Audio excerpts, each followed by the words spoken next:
نتحدى أهل البدع والأهواء، أهل البدع العقائدية وأهل البدع السياسية. نقول بيننا وبينكم السلف، بيننا وبينكم الكتب، كان فيقول البدع بيننا وبينكم. Bismillahirrahmanirrahim. Alhamdulillah hamdan katsiran tayyiban mubarakan fih, kama yuhibbu rabbuna wa yardah. Asyhadu an la ilaha illallah wahdahu la syarika lah, wa asyhadu anna Muhammadan abduhu wa rasuluh. Sallallahu alaihi wa ala alihi wa ashabihi wa man tabi'ahum bi ihsanin ila yaumiddin. Amma ba'd. Pertemuan kemarin kita telah masuk pada kaidah kubra yang keempat dengan istilah apa? Iqbal, al-adah muhakkamah. Maksudnya bagaimana kaidah ini? Indaka Ismail.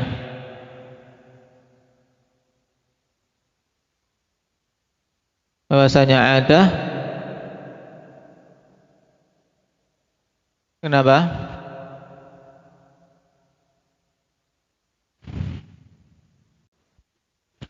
Nah, makna dari kaidah ini akhwan, yaitu bahwasanya uruf atau adah ini dijadikan sebagai rujukan dalam menerapkan hukum-hukum yang belum datang batasannya dalam dalil-dalil syar'i. Ini mudahnya. Nah, maka dikatakan al-adah muhakkamah. Hakkama yuhakkimu tahkiman muhakkaman. Naam, muhakkam. Itu maksudnya adah ini dijadikan sebagai apa? Sebagai rujukan, yaitu pada penetap hukum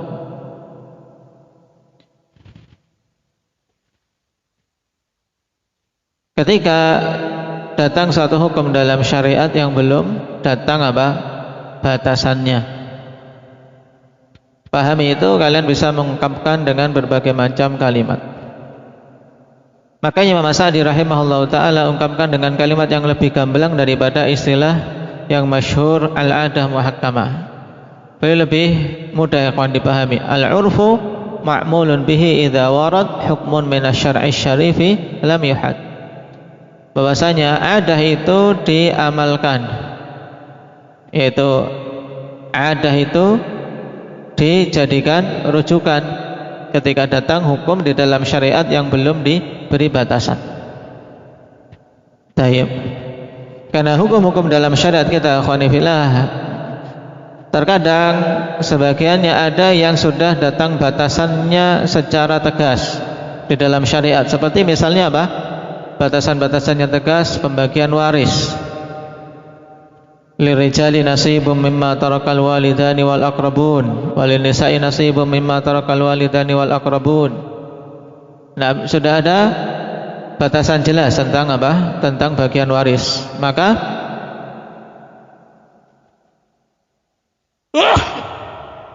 alhamdulillah. Ya, dalam menerapkan hukum itu ya harus sesuai dengan yang telah ditetapkan batasannya oleh syariat. Adapun yang lainnya ikhwan, yang tidak ditetapkan batasannya di dalam syariat, ini terbagi menjadi dua. Ada yang memang dijadikan patokan adalah urf, seperti misalnya wa ashiruhunna bil ma'ruf wa 'alal mauludi lahu rizquhunna wa kiswatuhunna bil ma'ruf. Ini jelas syariat memerintahkan untuk apa? Kembali kepada urf. Apa yang ma'ruf secara kebiasaan manusia, maka itu yang diamalkan. Dan terkadang tidak ada batasannya, juga tidak ada perintah secara tegas untuk kembali ke urf. Nah, maka yang seperti ini berarti ya kita amalkan kaidah, ya, dikembalikan ke urf. Karena tidak ada perintah mau dirujukkan kemana, ya dirujukkan ke urf. Kenapa? Karena Allah Subhanahu wa ta'ala berikan aturan untuk manusia Nah, untuk manusia, sehingga ketika tidak diberi batasan berarti dikembalikan kepada hal-hal yang mereka sudah pahami dalam kebiasaan. Taib. Dan kemarin kita mengambil sedikit tentang apa? Faedah berkaitan syarat-syarat beramal dengan urf. Sekarang kita masuk pada perkataan Imam As-Sa'di rahimahullah ta'ala berikutnya. Qala rahimahullah ta'ala, فَإِذَا نَصَ الشَّارِعُ عَلَى حُكْمٍ وَعَلَّقَ بِهِ شَيْئًا فَإِنْ نَصَ عَلَى حَدِّهِ وَتَفْسِيرِهِ وَإِلَّا رُجِعَ إِلَى الْعُرْفِ الْجَارِي. Apabila pembuat syariat, maksudnya adalah Allah Subhanahu wa taala, asy-syari', dan ini min babil ikhbar, nah, bukan termasuk nama dari nama-nama Allah. Apabila pembuat syariat menetapkan tentang suatu hukum dan mengaitkan dengannya sesuatu, maka apabila pembuat syarat ini menetapkan batasannya dan penafsirannya, maka berarti beramal dengan apa yang telah ditetapkan tersebut. Dan jika tidak, maka dikembalikan kepada uruf yang berlaku, kepada kebiasaan yang berlaku di kalangan manusia. Nah, ini ungkapan ikhwan atau isyarat tentang pembagian kondisi hukum yang ditetapkan oleh syariat ketika dikaitkan dengan sesuatu hal. Yang pertama, ada yang memang dalam syariat telah ditetapkan batasannya dan perinciannya, maka kita beramal dengannya. Tapi ada yang tidak ditetapkan batasannya, maka ketika itu kita kembali kepada uruf yang berlaku. Taib. Nah, ini akhwan diungkapkan oleh para ulama dalam kaidah far'iyah dengan ungkapan ma lam yakun lahu haddun fil lughah wala fis syar'i fal marja' fihi ilal 'urfi.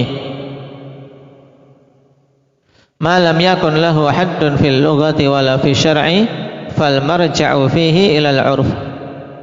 Apa saja yang tidak ada batasannya di dalam bahasa dan juga di dalam syariat, maka kembalinya kepada 'urf. Contohnya apa? Kata beliau, wa dzalika kal ma'rufi fi qoulihi ta'ala wa ashiruhunna bil ma'ruf. Yang demikian itu seperti apa? Seperti kata al ma'ruf. Allah perintahkan wa ashiruhunna bil ma'ruf, pergaulilah mereka secara ma'ruf, dengan cara yang ma'ruf. Maksudnya wa hadzal ladzi jara alaihi urfun nas. Dengan cara yang ma'ruf, inilah yang berlaku di atasnya kebiasaan manusia. Dikatakan itu bergaul yang baik itu bagaimana? Ya tentunya ketika memberikan nafkah, pakaian, makanan, tempat tinggal, tidak memukul dan seterusnya. Wa kadzalika birrul walidain, demikian pula berbakti kepada kedua orang tua. Seorang dikatakan telah berbakti bagaimana? Ini kembali kepada urfun nas, yaitu dengan bersikap yang baik pada mereka, taib, tutur kata yang baik dan seterusnya.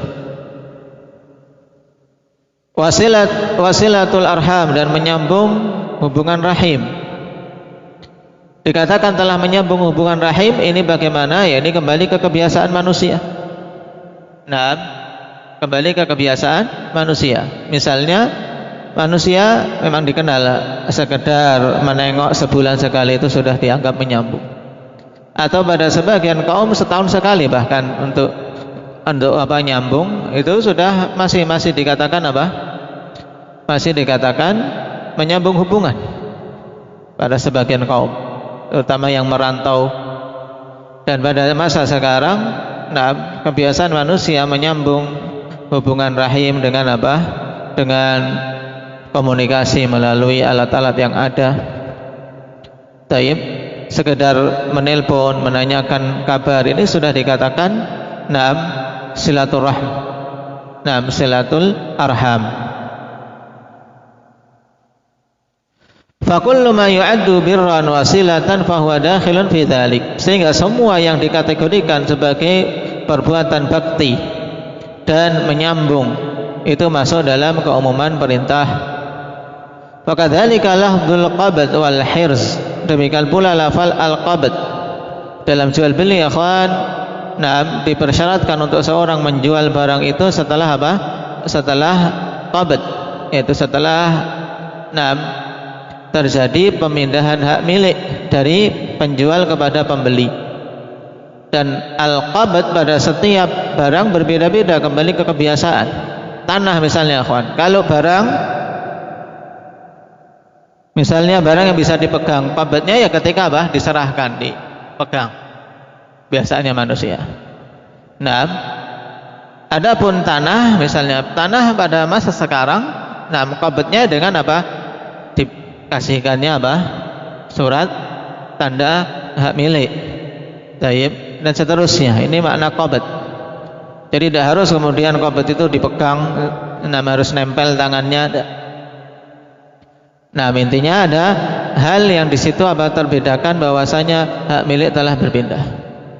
Nah, demikian pula hirs. Hirs itu apa? Penyimpanan, yang merupakan apa? Salah satu kriteria apabila seorang mencuri, jika mencuri dari dan telah memenuhi nisab pencurian yang karenanya dipotong tangan, maka dipotong tangan.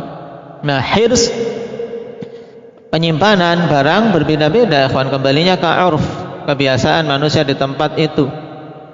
Nah, dikatakan misalnya sudah sekedar masuk di pelataran, nah di dalam pagar rumahnya, walaupun masih di luar rumah misalnya, tapi sudah masuk di areal pagar, ini daerah setempat sudah dikatakan hirs, sudah dikatakan itu sudah menyimpan, orang tahu itu sudah disimpan, maka masuk dalam hirs.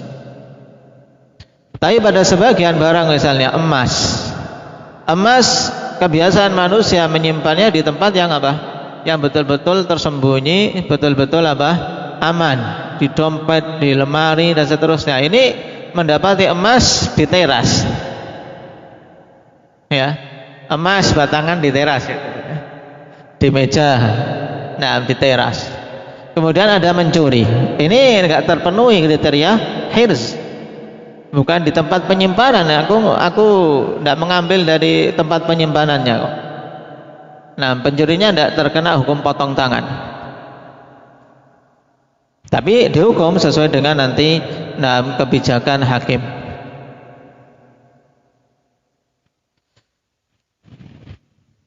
Qala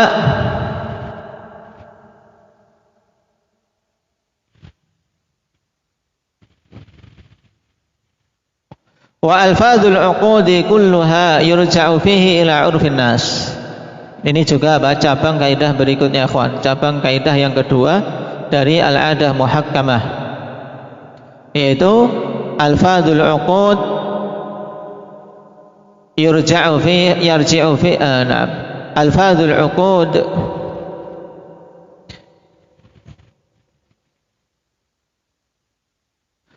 yurja'u fiha ila al-'urf. Lafaz-lafaz uqud dikembalikan dalam penetapannya kepada kebiasaan. Makanya dikatakan oleh Imam As-Sa'di, wa alfadzul uqudi kulluha yurja'u fihi ila 'urfin nas. Lafaz-lafaz akad secara keseluruhan, ikhwan, dikembalikan pada kebiasaan manusia.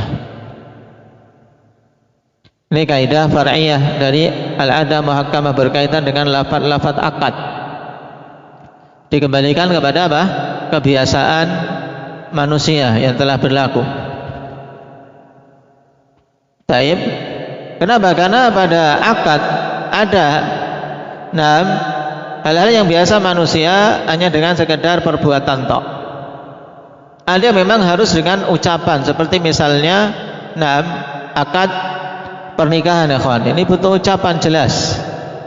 Dan ucapan ini kembali ke kebiasaan manusia, dalam artian tidak harus kemudian dengan bahasa Arab, dengan bahasa apapun, sesuai dengan kebiasaan manusia di daerah setempat, di mana intinya adalah apa? Ijab dan qabul, penyerahan dari pihak wali perempuan kepada mempelai laki-laki dan penerimaan dari mempelai laki-laki apa yang diserahkan oleh si wali. Dan sebagian akad ada yang sah cukup dengan perbuatan tok. Seperti misalnya jual beli, ya kawan. Jual beli kan akad, tapi kebiasaan manusia yang penting, walaupun nggak ngomong, dia ngambil barang, lihat harganya sudah tahu, dia letakkan, uangnya sesuai dengan harganya. Sah enggak? Sah, karena apa? Kebiasaan jual beli dengan mu'athah, dengan saling memberi dan menerima.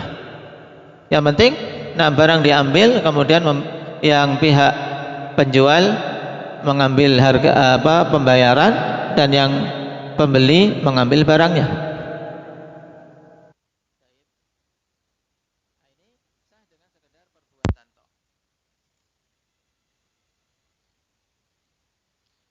Maka lafaz akad berarti apa? Kembali ke kebiasaan manusia. Tidak ada di situ patokan secara apa? Secara nas dalam syariat. Baik. Qala wa alfadzul 'uqudi kulluha yurja'u fihi ila 'urfin nas. Ini tadi telah disebutkan apa?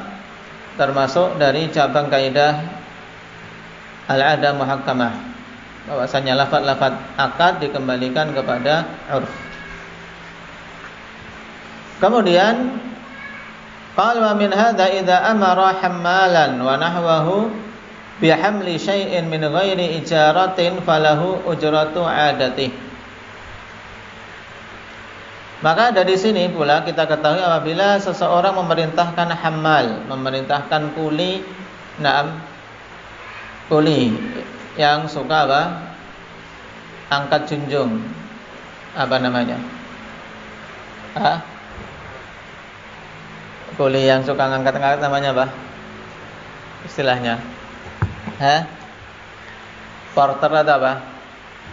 Pokoknya tukang angkut barang dan semisalnya, untuk membawa sesuatu min ghairi ijaratin, tanpa ada ijarah.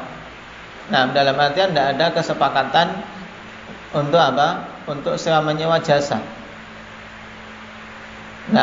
Maka falahu ujratu 'adatih, baginya untuk bisa apa?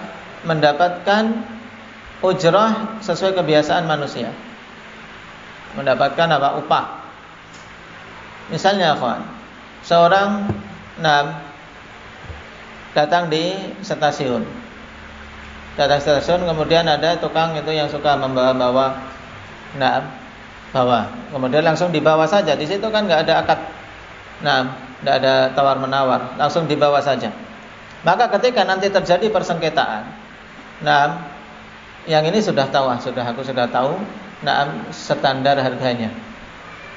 Kemudian yang ngangkat ternyata minta lebih. Ini ketika terjadi persengketaan seperti ini dikembalikan ke uruf. Tanya pada teman-teman yang lain, atau kebiasaannya berapa? Mintanya 100.000 padahal biasanya 50.000. Ya dia cuman berkewajiban membayar 50.000. Kecuali kalau awal sudah ada kesepakatan, maka ini uruf kalah. Paham? Uruf kalah. Misalnya di awal, saya angkat barangnya Pak. Tanya berapa dulu? Berapa? 100, ya sudah mau sepakat 100.000. Nanti dia kewajibannya membayar 100.000 karena sudah akad jelas.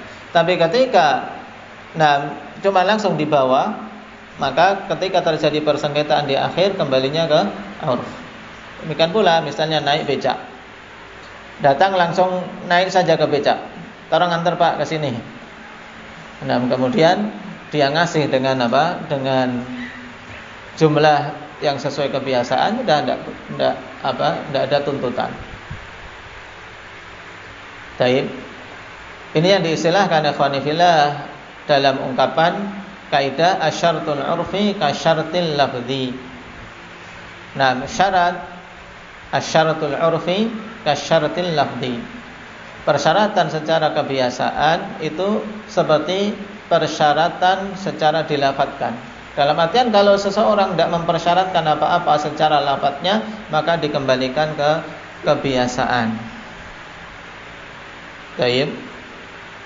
Ibnul Qayyim mengungkapkan dengan istilah atau ungkapan al-masyrut urfan kal masyruti lafdhan, sama. Dan ini penerapannya banyak akhwan dalam muamalah, dalam akad. Baik, hal-hal yang kembalinya ke urf.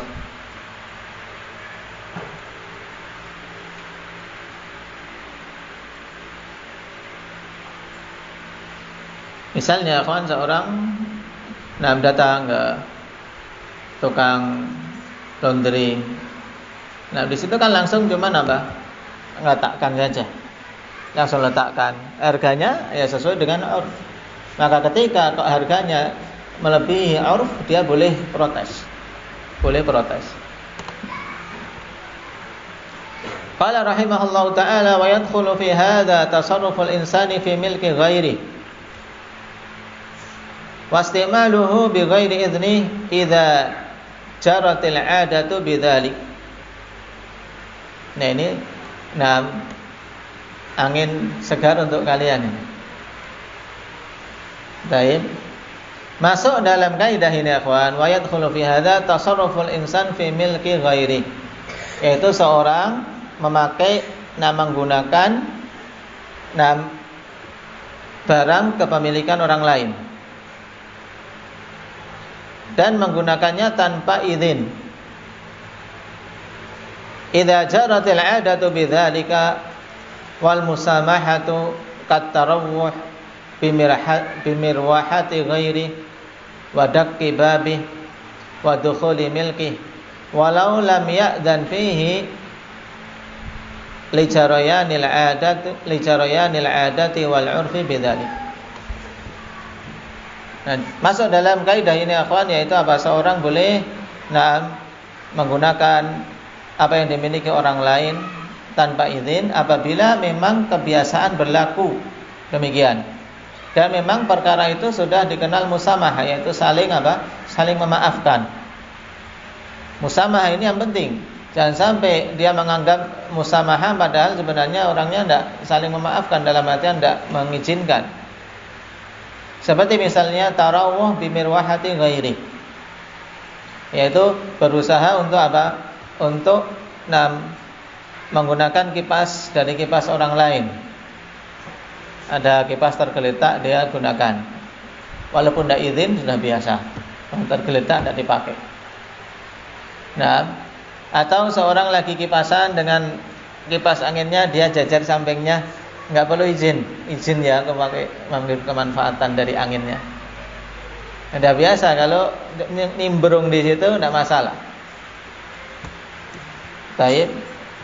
Atau juga misalnya seorang berteduh, kawan. Kehujanan berteduh di teras orang.